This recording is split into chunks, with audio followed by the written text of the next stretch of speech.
Nuevos aires en la Casa Blanca con un nuevo inquilino para quien recomponer el camino no será fácil. En el otro lado del continente, el Paraguay tiene sus propios desafíos internacionales, entre estos la revisión de un tratado internacional y las relaciones con los países vecinos.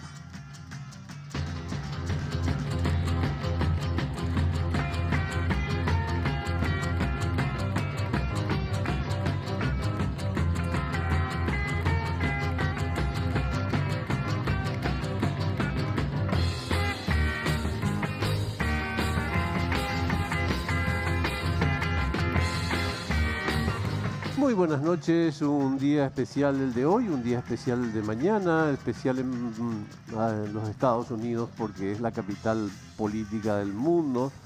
Y mañana especial en Paraguay porque tendremos un acontecimiento importante en el Congreso con una interpelación.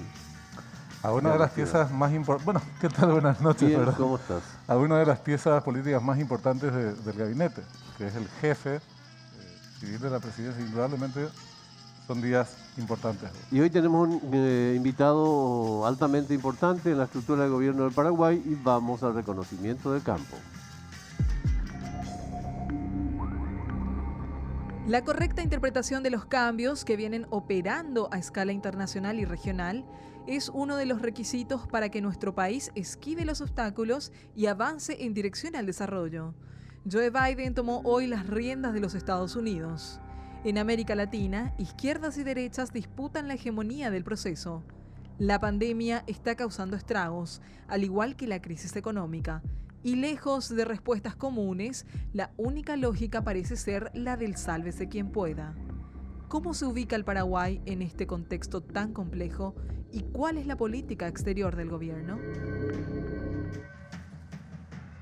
Veremos en los próximos días y meses sucesivos cuál es el impacto que tiene este hecho político en los Estados Unidos a nivel mundial y particularmente en América Latina. Y este hecho político en los Estados Unidos a nivel mundial y en América Latina tiene una figura que hace de puente, digamos, con esas realidades y es nuestro invitado de hoy. Veamos la ficha de invitado.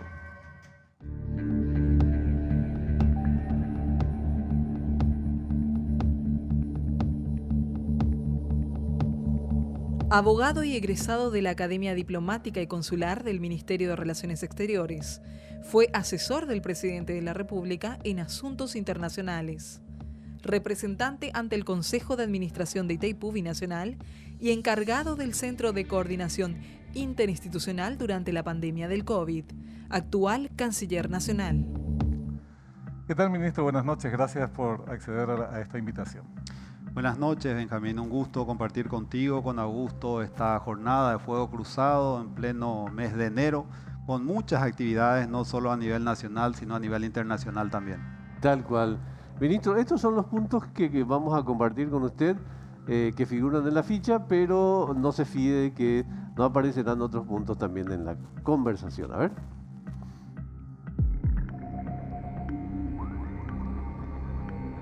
¿Qué implicancias tendrá el gobierno de Biden? Mercosur, hora de revisión, ¿entre quiénes? Renegociación de Itaipú, el mayor desafío. Bueno, se fue Donald Trump, asumió Joe Biden. ¿Qué significado tiene este hecho, significado político, canciller, y cómo va a impactar o cómo podría impactar en América Latina y en nuestro país en especial? Ante todo, un día histórico para la política de Estados Unidos, un cambio de gobierno como pocas veces se ha visto, habiendo asumido hoy el presidente Joe Biden. Todos vamos a coincidir, y ustedes saben bien, la política exterior de ese país, de los Estados Unidos, mantiene una política bien marcada a nivel de Estado, y salvo cuestiones así muy puntuales, son pocos los cambios que vamos a tener. Y en cuanto a la región en particular, ustedes están al tanto ya el proceso de confirmación de las autoridades que están iniciando el día de hoy. Comenzó ayer, y el secretario de Estado, el ministro de Relaciones Exteriores, el señor Blinken, estuvo ante el Senado, y ante la consulta de cuál sería la política con relación a Venezuela, él manifestó que continuaría exactamente igual. El gobierno de Estados Unidos va a seguir reconociendo al presidente Juan Guaidó como jefe de Estado de Venezuela, y que al señor Maduro no lo reconocen en tal carácter. Entonces, eso es un mensaje claro para la región. Coincidimos plenamente con la posición del gobierno nacional y consideramos nosotros que de los diversos aspectos y temas que nos vinculan a través de esta agenda bilateral muy intensa, vamos a continuar avanzando por una línea ya establecida con la administración anterior en cuanto a lo comercial, Claro. a lo de inversiones, a lo político y a lo económico. Entonces, en ese sentido, continuaríamos esa misma línea. Ministro, un tema que tuvo una especial atención del presidente Trump fue el tema de por las proximidades, digamos, que instaló allí, es el tema del Banco Interamericano de Desarrollo, que tiene una implicancia muy especial, porque nada más y nada menos que perdimos un ministro de Hacienda para que se convierta en alto integrante de ese organismo. ¿Ustedes confían que no habrá cambios en ese proceso? Consideramos ante todo que es una oportunidad muy importante para nuestro país. Ciertamente perdimos a un gran ministro de Hacienda y a una gran persona, el señor Benigno López. Y una oportunidad para el país de tener presencia internacional por primera vez también en una institución financiera de esa índole, de esa naturaleza.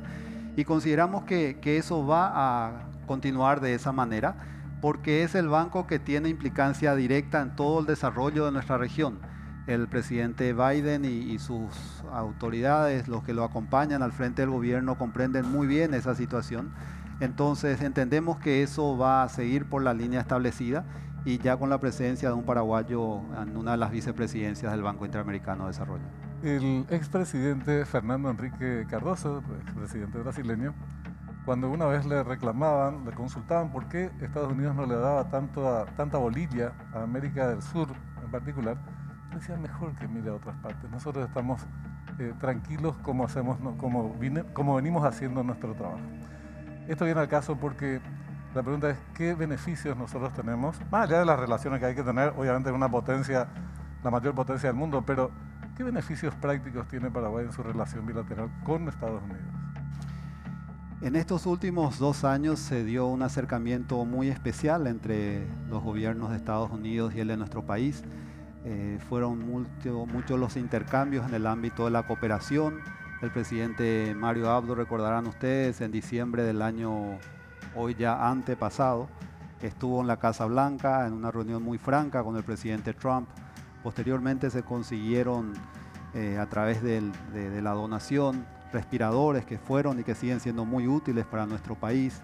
Estamos muy cerca de acceder con nuestro producto estrella, que es la carne, a ese mercado tan importante del norte. Entonces son cuestiones prácticas específicas que siguen avanzando sobre la base también de la inversión de Estados Unidos en el Paraguay, que mucho ayuda a desarrollar nuestra economía, a generar fuentes de trabajo. Por lo tanto, es algo que estamos seguros nosotros vamos a seguir impulsando. Y ya nuestro embajador allá, el embajador y colega y amigo Manuel Cáceres, está realizando los primeros pasos a través de contactos con las nuevas autoridades. Y creo que próximamente y lógicamente con el permiso del COVID vamos a estar teniendo visitas y presencias de autoridades paraguayas allá y de autoridades de Estados Unidos en nuestro país. COVID que ha frustrado muchas de las acciones diplomáticas, supongo. Ministro, usted estuvo nombrando a Venezuela hace instantes y sería interesante aprovechar la ocasión para esta consulta. Si bien no tenemos relaciones con el gobierno de Maduro, que los cuestionó por corruptos, y por tanto no pueden responderle, porque no hay relación, tampoco respondieron al gobierno de Guaidó, que tácitamente los calificó de mentirosos, ministro. ¿Por qué ese silencio de Paraguay? En realidad no es ni un silencio, es una conversación que se dio sobre un tema específico que ya se venía intercambiando hace muchos años. Es una deuda que viene del 2011, que se disparó hacia el 2012 y luego de varias negociaciones y tratativas se sometió a consideración de un tribunal arbitral en la ciudad de París, en la Cámara Internacional de Comercio. Se estaba a la espera del resultado de ese fallo arbitral cuando vino la propuesta de los representantes del gobierno de Juan Guaidó para llegar a un acuerdo. Fue lo que se conversó y el día de mañana el señor Juan Ernesto Villamayor está siendo interpelado ante la Cámara de Diputados y él va a presentar los documentos y realizar todas las explicaciones correspondientes. pero es algo que se conversó y que al no poder dar cumplimiento ellos, el gobierno, los representantes del gobierno de Juan Guaidó, de la posibilidad cierta del retiro de la acción ante el tribunal arbitral, entonces no avanzó y quedó en eso, no fue más que... Pero dirá algo Paraguay al gobierno de Guaidó al respecto, si al gobierno, a la estructura de Guaidó al respecto del tema. Sí, se está en contacto con ellos, en comunicación, ellos conocen nuestra posición y fueron reacciones de representantes que en este caso creo que uno de ellos ya no está en el gobierno propiamente. Entonces, con Juan Guaidó, el presidente Mario Abdo tiene una excelente relación y reitero, nosotros reconocemos como jefe de Estado de Venezuela al señor Guaidó.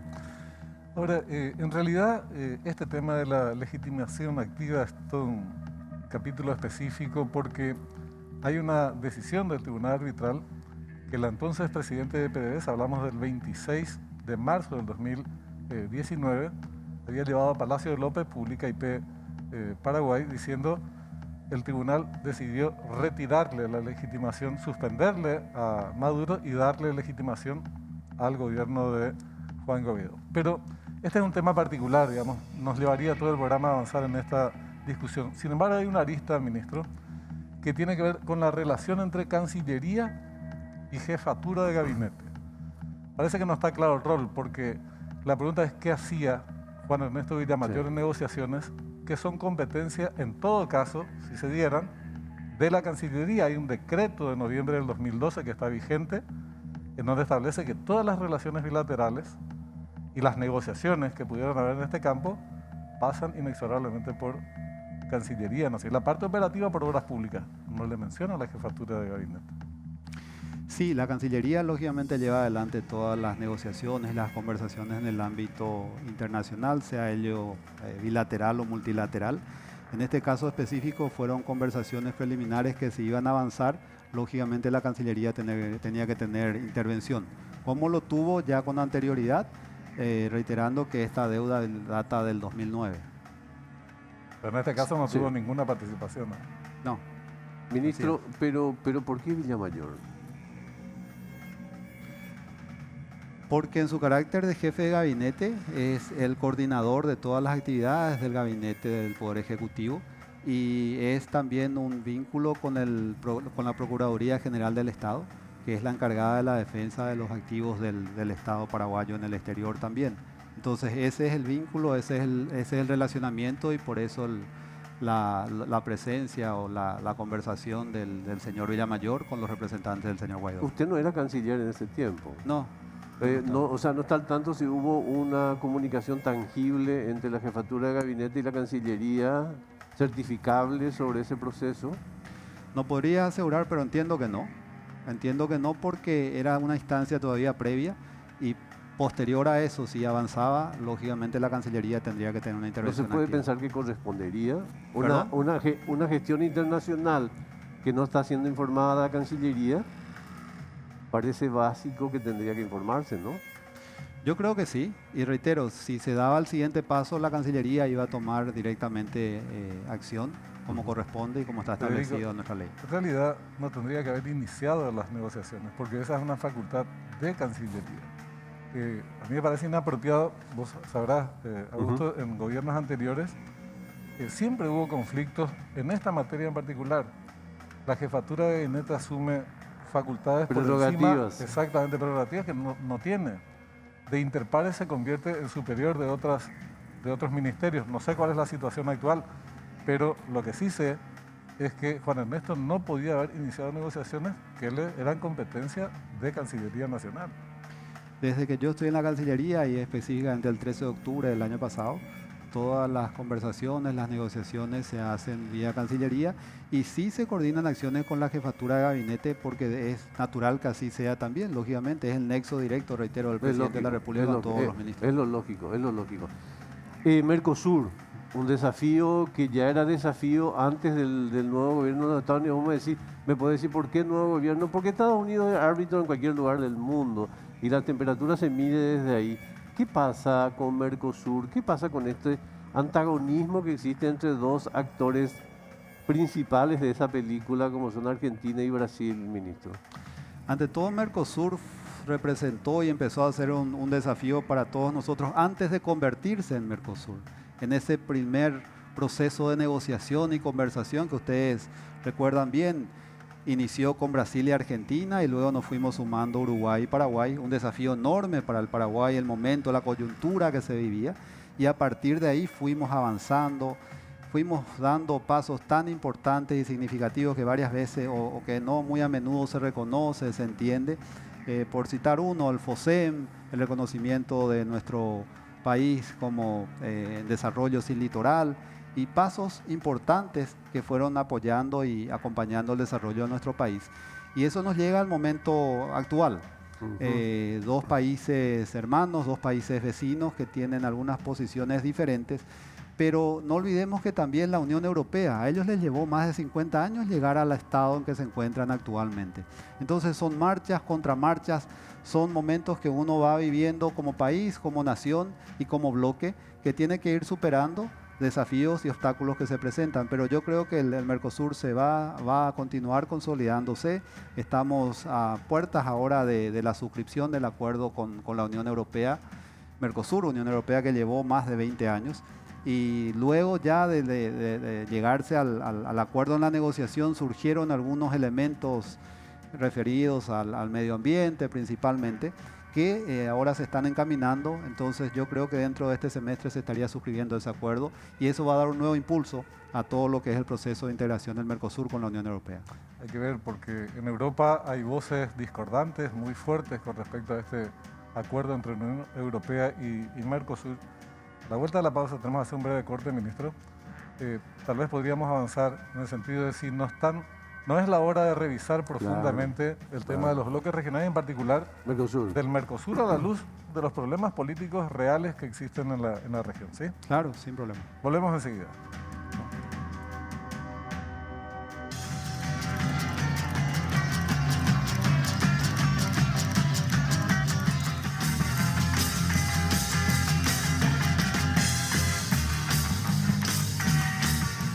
Seguimos en Fuego Cruzado y como bien lo señalaba el compañero Benjamín, la pregunta que nos hacemos hace tiempo es, ¿vale la pena seguir con el mismo Mercosur o le damos una nueva mano de pintura, no?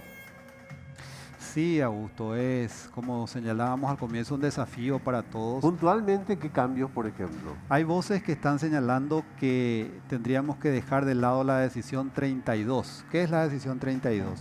La que nos marca la dirección hacia donde tenemos que ir y cómo tenemos que ir, integrados, como bloque, negociando entre los 4 o los miembros que lleguemos a ser, pero actualmente somos 4, como saben. Entonces, algunos dicen que tendría que haber cierta flexibilidad o libertad para que cada uno vaya a negociar por su lado, por su cuenta, y luego tratar de integrar todo eso al bloque.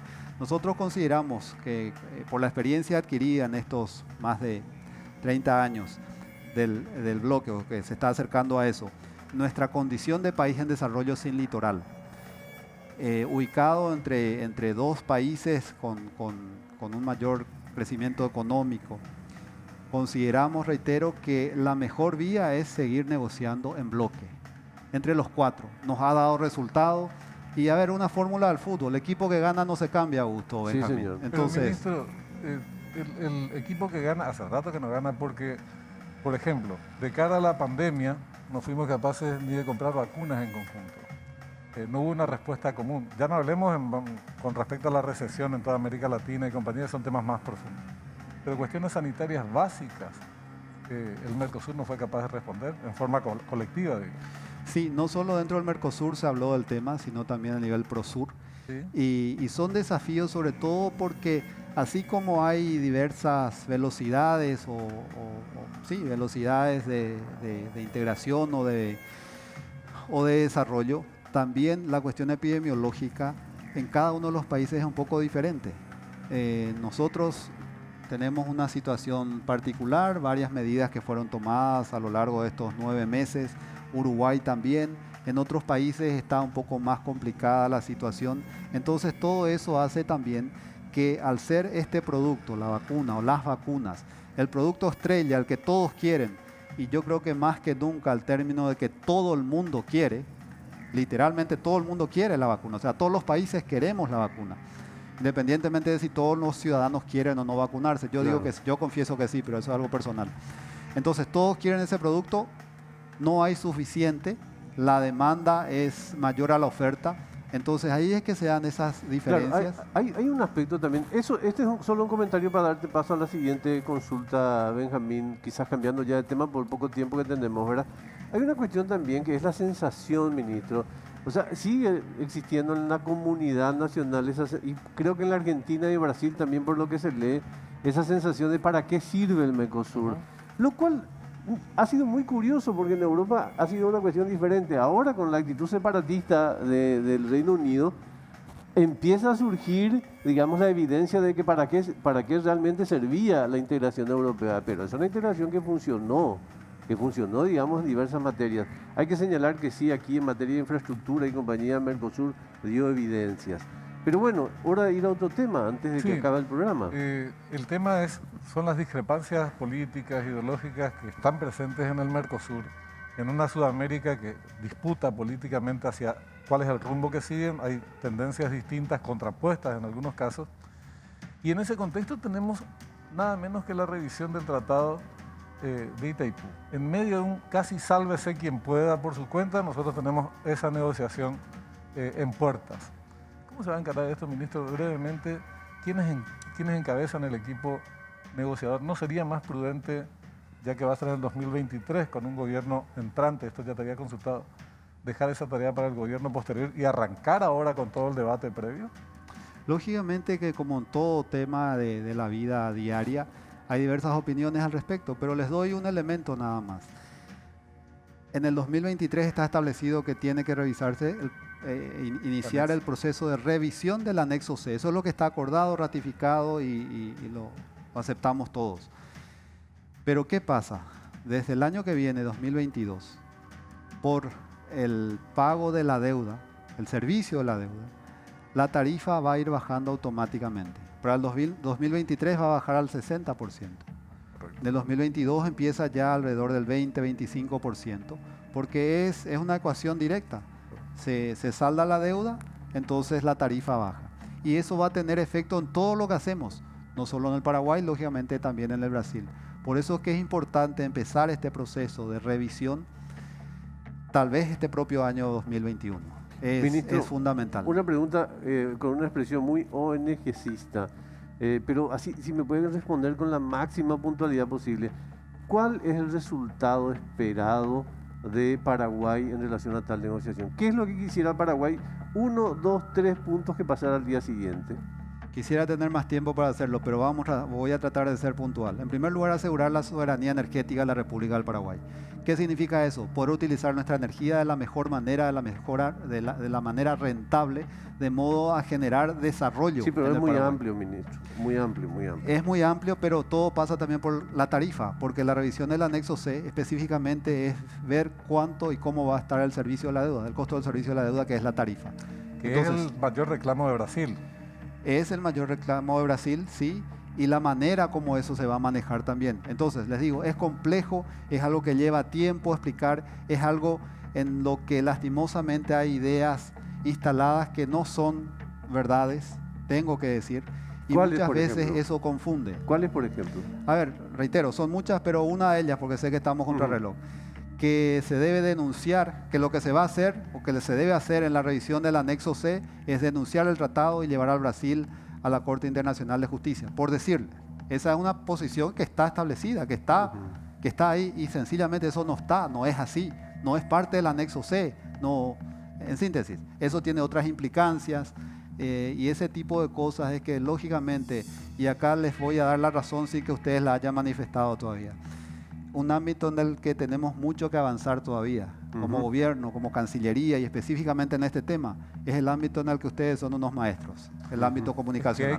Este debate hay que instalarlo a nivel de la sociedad, es uno de los mayores desafíos que tiene nuestro país en mucho tiempo y de cuyo resultado depende el futuro La de gloria las o la próximas- condena Así también mismo, para así el mismo. gobierno. ¿Eh? Imagínense lo que está en juego. Sí, por eso. Por eso, a tu consulta original, dejarlo para el 2023. No, ahora queremos asumir esto. No. Demostrar qué es lo que somos capaces, qué es lo que queremos. No, pero Y con la podemos ayuda de empezar- ustedes. Podemos empezar el debate ahora y el acuerdo posterior, depende de cómo evolucionen las discusiones, suscribirlo en el futuro gobierno. Pero es parte, quedó del- es quedó parte en del el debate. tintero un montón de cosas, Un como por montonazo. ejemplo la mirada hacia el Asia, vía Pacífico, en fin. Para otro programa, ministro, si Con se puede. gusto, ¿sí? y les doy las gracias por esta invitación, esta oportunidad, y les pido también, por favor, su apoyo, su consideración, porque ante todo somos paraguayos y queremos lo mejor para nuestro país. Va a verlo a Villamayor las horas que dure porque se espera que sea a 18 horas mañana, ¿o no? En la O televisión. presumís que ya hay una decisión política previa y que esto es una formalidad. Yo creo que el partido hay que jugarlo, hay que escucharlo a Villamayor, darle la oportunidad y que él presente su verdad, que gran parte de ella yo conozco, realmente puede que algunas cosas no, pero escuchémoslo, démosle Ya. la oportunidad. Gracias, ministro. Nos vamos. Muchas gracias. Nos a vemos ustedes. mañana, ¿sí? Hasta mañana. Hasta mañana.